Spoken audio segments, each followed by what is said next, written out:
سندھی زبان میں تصوف کے سلسلے کے ایک بہت ہی مشہور شاعر ہیں سچل سرمست صاحب۔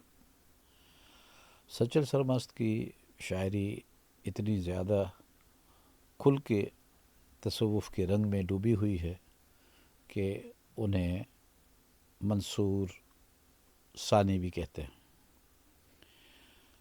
یہ 18ویں صدی میں پیدا ہوئے تھے اور 19ویں صدی کے ابتدائی سالوں میں ان کا وصال ہو گیا تھا۔ ان کی مقبرے کی پوزیشن کچھ یوں ہے کہ ان کے آبائی گاؤں درازہ میں ان کا مقبرہ واقع ہے۔ وہ مقبرہ دراصل ان کے بزرگوں پر بنا تھا اور اس مقبرے میں یہ بھی اپنے بزرگوں کے پہلو میں دفن ہوئے۔ اس مقبرے کے ساتھ کچھ معاملہ ایسا ہے کہ خیرپور ریاست کے جو میر تھے، میر رستم خان، انہوں نے سلسلہ فاروقی کے خلفاء پر بیعت کی تھی اور مریدی کے اس معاملے کو انہوں نے اس طرح سے نبھایا کہ انہوں نے اپنے بزرگ مرشد کے مزار پر یہ عمارت تعمیر کرائی تھی۔ اب یہ تعمیر ہوئی ہے 1225 ہجری میں۔ اس کا سن تعمیر جو ہے وہ مادہ ہے اس میں سے نکلتا ہے تو عرش مقدسی سے ان کا سال نکلتا ہے۔ اس عمارت کے ساتھ کچھ مسائل ہیں۔ یہ عمارت تقریباً 100 سال کے بعد اسی درگاہ کے ایک اور خلیفے نے اس کی تزئین و آرائش کا کام کیا تھا، تو یہ بھی 1924 کے لگ بھگ یہ دوبارہ سے اس مقبرے پہ بہت وسیع کام ہوا۔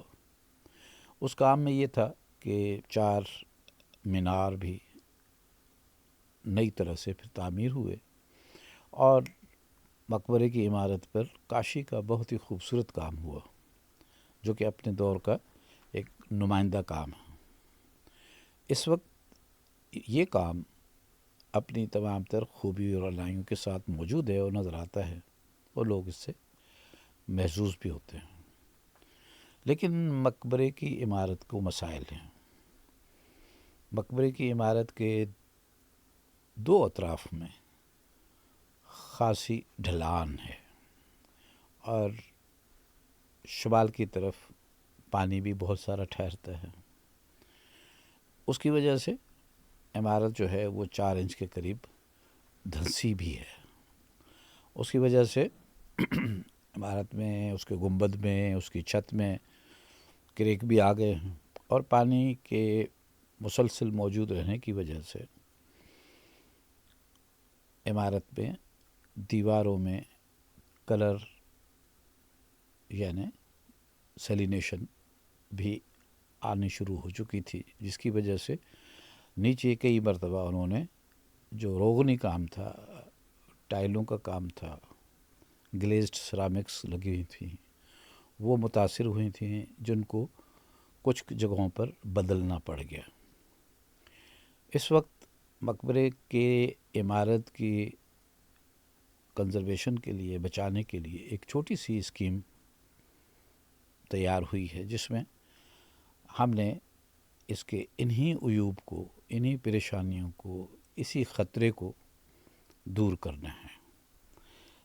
موجودہ وقت میں جو اس کی ڈاکیومنٹیشن ہوئی ہے اس سے صاف پتہ چلتا ہے کہ گنبد میں بھی اس عمارت کے تھوڑے سے دھنسنے کی وجہ سے گنبد کی گولائی پہ بھی اثر ہوا ہے اور وہ تھوڑا سا بیضوی ہونے لگی ہے۔ اب اگر اس کو چیک کرنا ہوگا کہ یہ عمارت مزید اور نہ دھنسے، اس سلسلے میں اس کے کم از کم 2 اطراف میں سپورٹ سسٹم جو پیدا کرنا ہوگا، جو انڈر گراؤنڈ ہوگا۔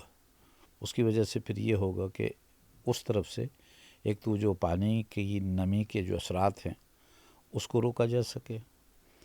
دوسرا یہ کہ اس طرف زمین میں ہلنے کا، موومنٹ کرنے کا جو رجحان پایا جا رہا ہے، جو گیلے پن کی وجہ سے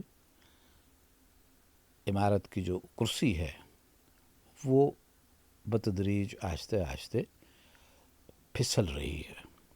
اس عمارت کا پلیٹ فارم جو بنا تھا لگتا ہے کہ وہ کچی اینٹوں کا بنایا ہوا تھا، جو زیر زمین ہے، جو ویسے تو نظر نہیں آتا، لیکن اگر آپ کوئی کھدائی کریں، ٹرینچ لگائیں تو وہ پھر آپ کو سمجھ آئے گا. حالانکہ وہ اب گلاہٹ کی وجہ سے وہ اتنا واضح نہیں محسوس ہوگا، لیکن وہ گیلا رہ کے اتنے عرصے سے جو پانی ٹھہرتا ہے اس طرف، تو وہ اپنی پہچان کھوتا جا رہا ہے. اب اس پلیٹ فارم کی جو افیکٹیوٹی ہے وہ اتنی نہیں رہی ہے. دوسرا ہے اس کے گنبد پہ اور چھت پہ واٹر پروفنگ کی بھی سخت ضرورت ہے، ورنہ پانی بہہ بہہ کے اندر عمارت کے ایک تو کریکس پیدا کر رہا ہے، دوسرا جو اندر کاشیکاری کا کام ہے یا اوپر جو کاشی کا کام ہے وہ بھی اپنی رعنائی اور خوبصورتی کھونے لگا ہے. تو اس وقت اس کی عمارت کی جانچ، تفتیش اس کے مسائل پر جاری ہے، اور جیسے ہی اس کے معاملات پر ڈاکیومنٹیشن کمپلیٹ ہوتی ہے تو فوراً ہی کام شروع ہو جائے گا، تاکہ اس بہت ہی خوبصورت عمارت کو اس کے اپنے اصلی رنگ اور ڈھنگ میں بچایا جا سکے. آپ کا شکریہ.